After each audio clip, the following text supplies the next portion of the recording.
Vamos a continuar con las actividades de la sesión 3 de nuestra secuencia 18 de nuestro libro de historia de tercer grado. Profundizando con la obra de Lázaro Cárdenas, tenemos lo que es la reforma agraria, en este cual podemos rescatar que el ideal que se tenía desde la revolución de repartir esas tierras que eran propiedad de los hacendados, de alguna manera iban a beneficiar a esos pequeños productores, esos campesinos. Pero hay que entender que en la Revolución Mexicana no se vivió el problema del reparto agrario de la misma manera en el norte que en el centro y en el sur. Definitivamente no fue la misma situación.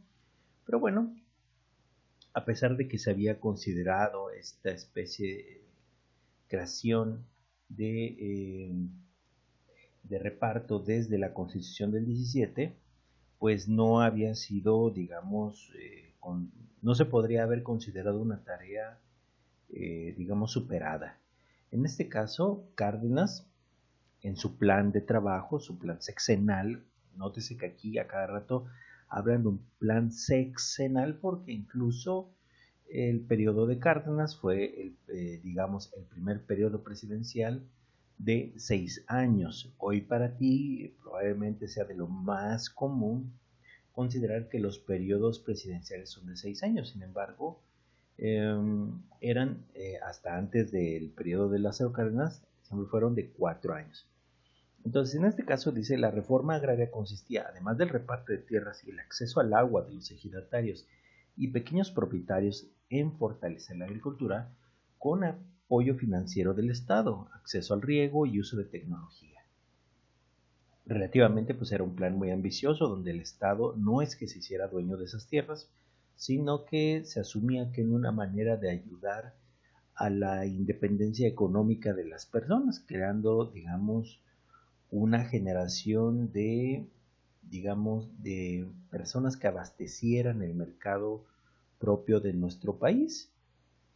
Entonces, pues bueno, el gobierno dice, se hicieron adecuaciones a la legislación agraria para ampliar y fomentar la formación de ejidos y cumplir con el reparto agrario. Hoy es común en muchos estados hablar sobre tierras ejidales, pero estas tierras pues en realidad tienen su origen aproximadamente en esta época. Bueno, dependiendo del estado del que estemos hablando, estado de la República. Hay cosas que se llevan de forma paralela, digamos, a esta reforma agraria, por eso el autor nos deja estas, digamos, áreas con textos pequeñitos. En este caso se nos habla que en el 35 se fundó el Frente Único Pro Derechos de la Mujer, el cual agrupó aproximadamente a 50,000 mujeres de todas las clases sociales y de diferentes zonas del país. Su objetivo era lograr la plena ciudadanía para las mujeres. Se entiende que un ciudadano es una persona que llega a la mayoría de edad y que tiene responsabilidades y que tiene derechos. En este caso, pues bueno, el voto femenino no era, digamos, permitido hasta ese entonces.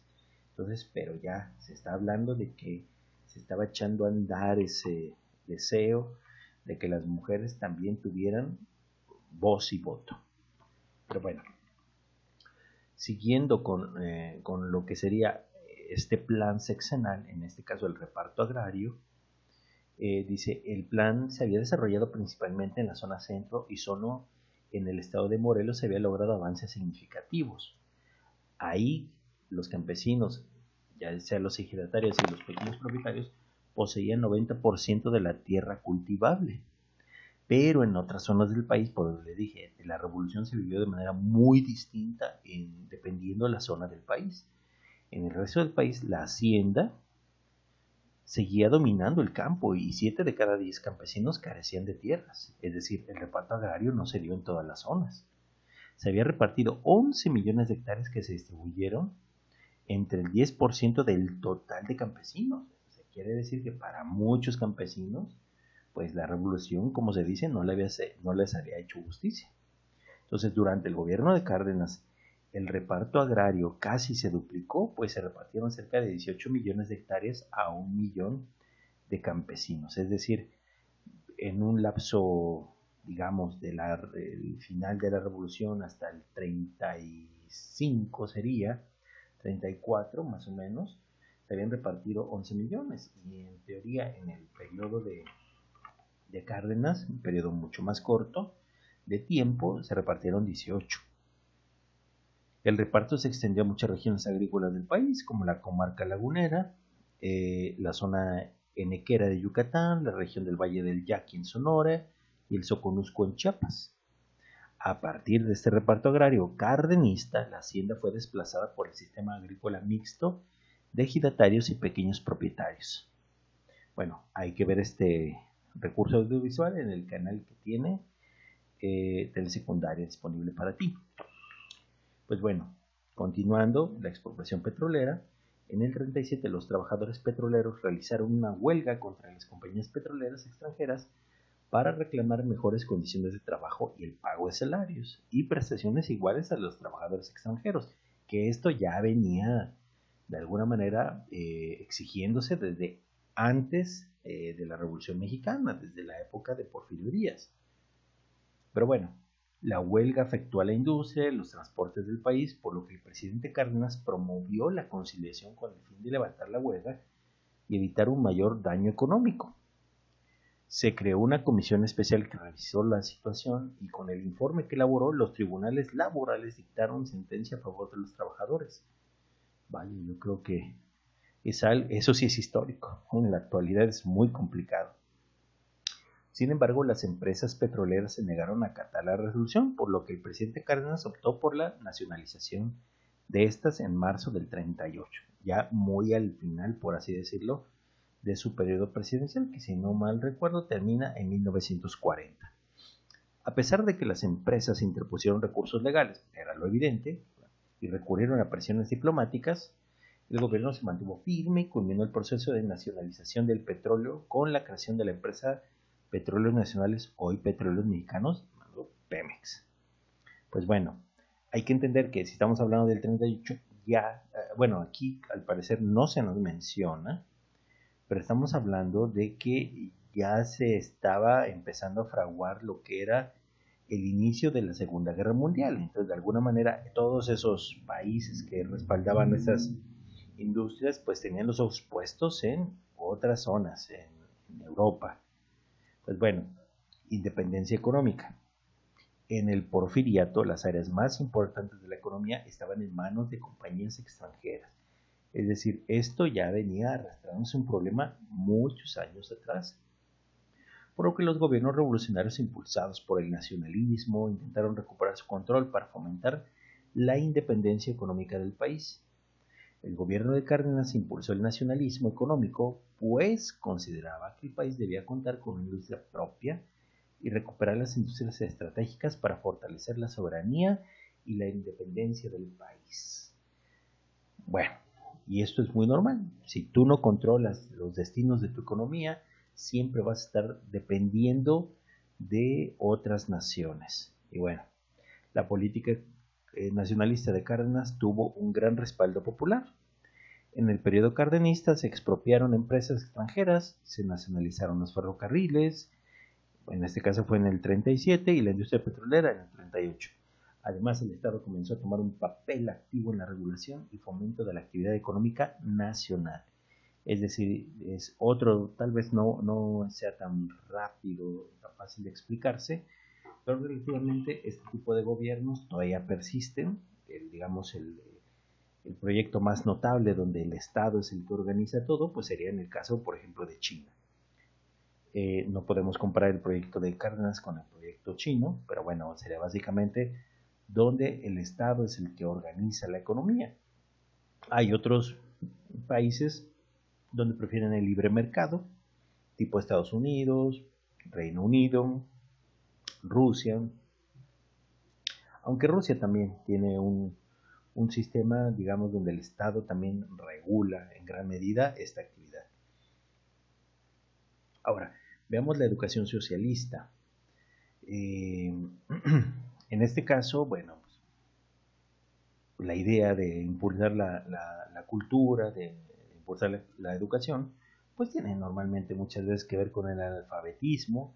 En este caso había un deseo de preparar a las siguientes generaciones con habilidades técnicas y culturales que permitieran, digamos, de alguna manera darle ese salto de preparación al joven mexicano.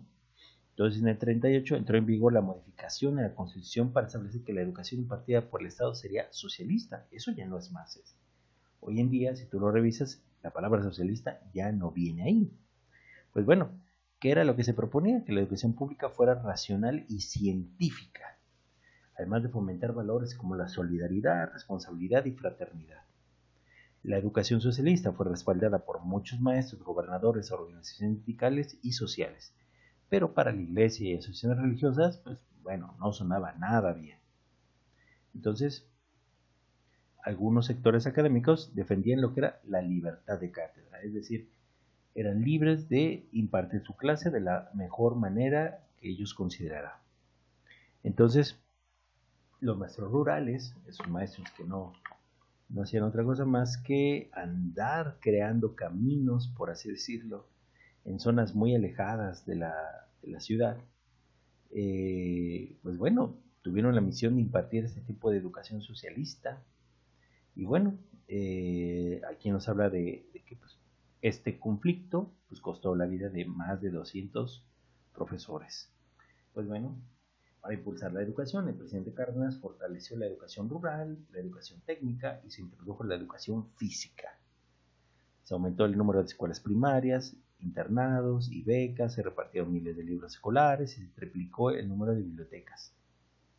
También se fortaleció la educación superior con la creación del Instituto Politécnico Nacional en el 36, el aumento del presupuesto, es decir, el dinero que puede administrar la UNAM, y en el ámbito educativo cultural se crea el INA, que es Instituto Nacional de Antropología e Historia. Un proyecto bastante importante. Ahora, con esto que hemos visto, vamos a elaborar una tabla como la que tenemos acá para poder cotejar, digamos, las características de estos tres planes o, digamos, parte del plan sexenal y su impacto en el país, para el positivo y el negativo.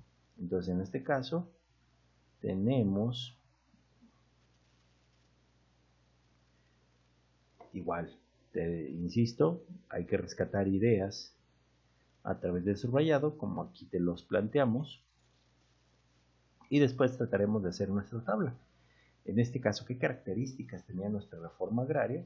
Pues era un movimiento iniciado desde la Revolución y se incrementa en la época de Cárdenas, donde se reparten 18 millones de hectáreas. ¿Qué impacto tuvo en el país? Se privilegió el sistema sostenido por ejidatarios y pequeños propietarios. Se terminó la época, podríamos decirlo así en esos términos, se termina la época de las haciendas. La explotación petrolera, ¿qué características principales? En este caso, el Estado, voy a poner aquí con mayúscula, el Estado expropió a las compañías petroleras como respuesta a la desobediencia de dichas compañías a un fallo de la Suprema Corte.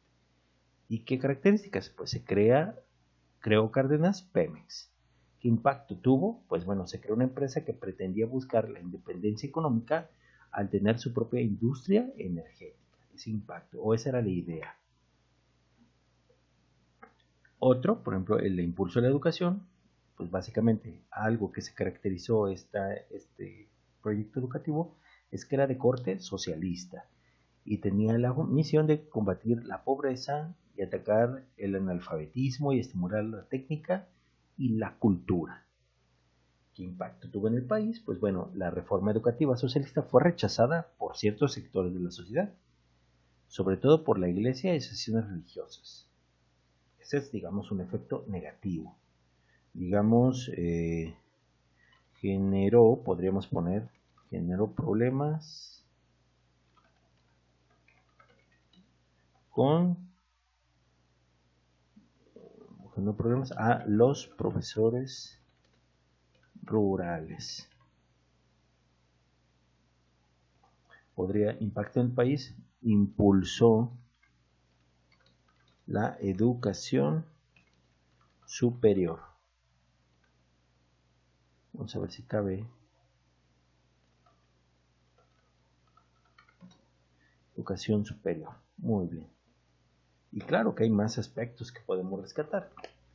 Pero como te he dicho, bueno, esta es la idea de rescatar algunas ideas de nuestros distintos textos, como lo puedes ver, y con eso ayudarnos a plantearnos esto. Aquí lo importante no es solamente llenar la tabla por llenarla, sino qué cosas voy a poner en características, el impacto. Y cuando hablamos de impacto, tendríamos que decir tanto del positivo como del negativo. Ahora, esta parte quisiera comentarla con ustedes, donde dicen las ventajas y desventajas.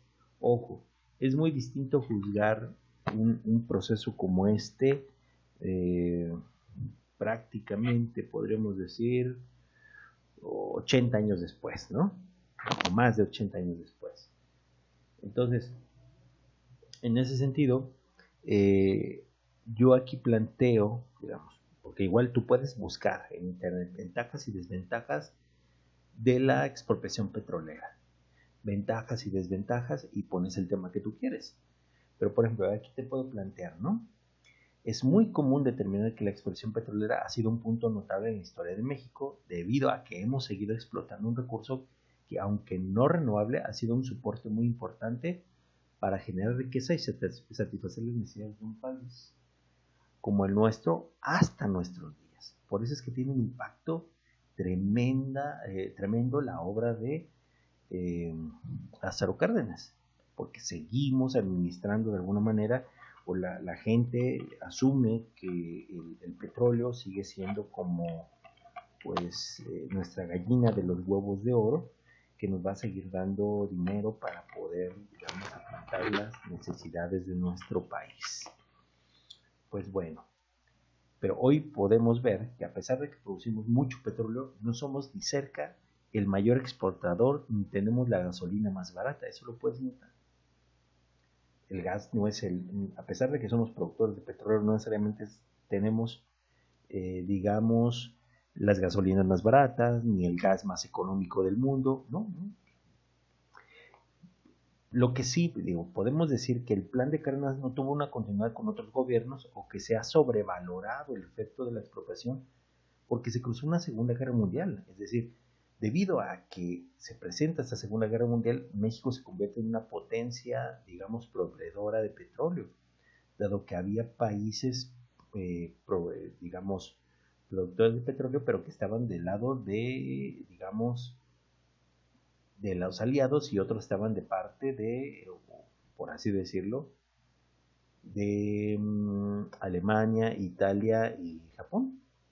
Entonces, en ese sentido, pues le vino como anillo al dedo que México fuera un productor de petróleo, porque, digamos, aprovechó ese conflicto, claro, no fue algo premeditado, pero se dio, o sea, históricamente vino a crear un mercado favorable a pesar de lo desagradable de la causa, en este caso la Segunda Guerra Mundial.